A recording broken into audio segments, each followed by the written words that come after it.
This is one of the fastest things I've ever done in language learning. I went to ChatGPT and I said, ChatGPT, give me 20 topics that are the most highly usable topics to talk about. Name, where you're from, age. Give me 20, all right? So it gave me these 20. I copied in English, and then I copied it and pasted it into this list right here, okay? Then I said, write one sentence on each topic, and it said, my name is Tony. I'm from Mexico City. I'm 32 years. I'm not 32, by the way, and I'm not from Mexico City. So whatever, right? Like I could fix that if I wanted to, but whatever.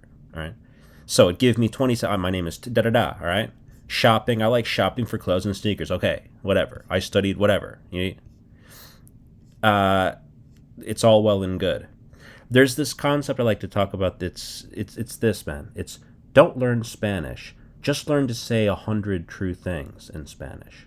See, just start there. You'd end up learning the language, like you wouldn't be able to avoid it. Anyway, from there, I said, ChatGPT, translate it to Spanish. All right, and I'm just copying. This whole thing took me less than 5 minutes, truly, from the beginning to end.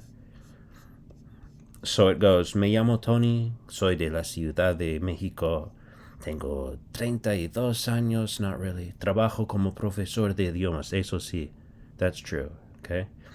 Now, you might say, well, what if I don't know how to pronounce this? What if I'm doing this in, like, Dutch, and I've never seen Dutch? Well, I guess maybe hire a teacher, you know what I mean? Or find a friend who can help you with your pronunciation. Yes, pronunciation is important. Yes, I often play with languages that I don't actually know, and so it ends up looking funny because I don't, pronounce it correctly. Yes, it is, that's why you get someone to help you, all right? And then I said, okay, translate the same thing into Portuguese. So I've got 20 true statements.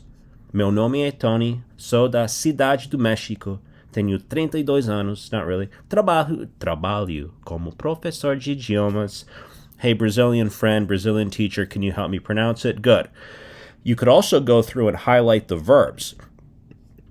Tenho dois irmãos e uma irmã. I have a brother. I love playing. You could highlight the verbs. There's a few ways that you can play with this. You could practice writing. You could practice speaking. Okay? Point is that this is just like a self-guided curriculum generator. Okay? So it goes topic and then a statement on that topic.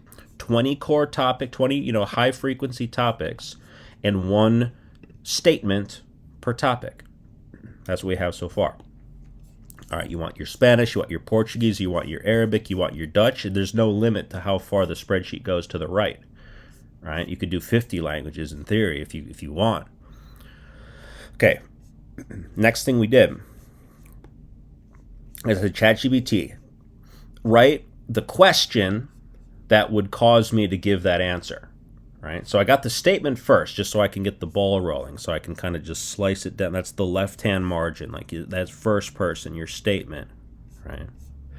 Now what's the question? Well, here are the statements. Right, my name is Tony. Okay, what's your name? My name is Tony. Where are you from? I'm from Mexico City. How old are you? I'm 32 years old. Not really. What do you do for work? I work as a language teacher. That's true. Okay. Now take that same teacher and have them quiz you. Have them run through the 20 questions and see if you can not recall the answer to the question, but answer the question by reflex. That's a big mantra. Reflex, not recall.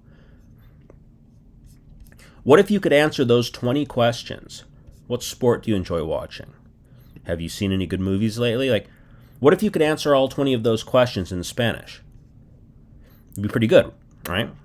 A teacher can help you. ¿Cuál es tu nombre? Mi nombre es Tony. ¿De dónde eres? Soy de la Ciudad de México. And so on. ¿Qué tipo de música escuchas? Escucho jazz y blues, okay? What if you could do that in Portuguese? How does your family celebrate Christmas? Como sua família celebra o Natal? Oh, we always have a big dinner with family. Sempre fazemos grande. Yeah. What if you could do that? What if you could do 20 more? What if you could do 100 in total? What if you could do 105 languages? I'm not saying it's a thing that we can just learn to do overnight. It takes practice. It takes muscle memory, like we sometimes talk. It takes reflex. It takes It takes a lot of stuff, but the main point is the rules of the game. Think of this as the rules of the game. The rules aren't that difficult. It's like learning to play a board game somehow. It's like learning to play chess. Like there's it's one thing to learn how to play chess. It's another thing to play chess. You know what I mean? So if you've studied a language for 10 years and you're still just studying the language, which sometimes happens. People say, "Oh, I took Spanish for 4 years. I did it for 5, 10 years."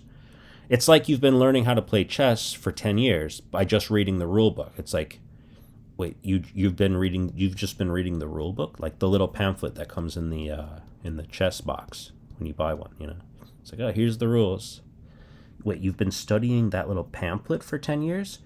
The board's right here. Like, you know, I mean, it's a conversation. Speaking a language is like playing. It's two people. It's my turn, now it's your turn. I'm going to say something. I'll ask you. Now you say something. It's my turn. Now it's your turn. Now it's my turn again. That's the game, right? So the rules aren't that hard. We don't have to sit around like, okay, what's the patterns are going to pop out at you. You're going to learn. You know, you can take your grammar lesson from the statements. Take your grammar lessons from you take your grammar lessons from the conversation is the point. Okay. So anyway, I would challenge you, if you're a Spanish learner, Portuguese or English or Dutch or Arabic or whatever it may be, how many how many iterations of this could you do in a week? Like how long would it take? Say you're doing Spanish from scratch. How long would it take to answer those 20 questions? In other words, right, like if you did a question a day, okay, 20 days, one question, one answer a day for 20 days. 20 days from now, I could come along and say, hey, all right, let's test you. I'm going to test you. I'm going to ask you those 20 questions. I'm going to say, how does your family celebrate Christmas? ¿Cómo celebra tu familia la Navidad? And you say, oh, siempre tenemos una, or whatever you want. You can tweak your answers, okay? But you'd be what's called OPI ready, or closer. You'd be closer to that, to being ready to take the OPI. OPI is the oral proficiency interview, military style speaking test, where they just ask you questions. You're just in the hot seat and you get hit with questions. You got to answer the questions. It's like you have to defend yourself against the invading like questions that come at you. You got to shoot them down like a Space Invaders game. Okay, that's a game. That's a good game. That's a good game to play. Anyway, here's an idea for you. That's a game. So let me know. I don't know. Try it out. Right? Like, see what you can do. And it's super easy. This whole thing took 5 minutes. The video right now it took 8 minutes, and it's about done. So this was about a 12-minute endeavor. And it comes up with so much. I'm about to do it in, Japanese. I'm about to do it in whatever. It's just infinite generator.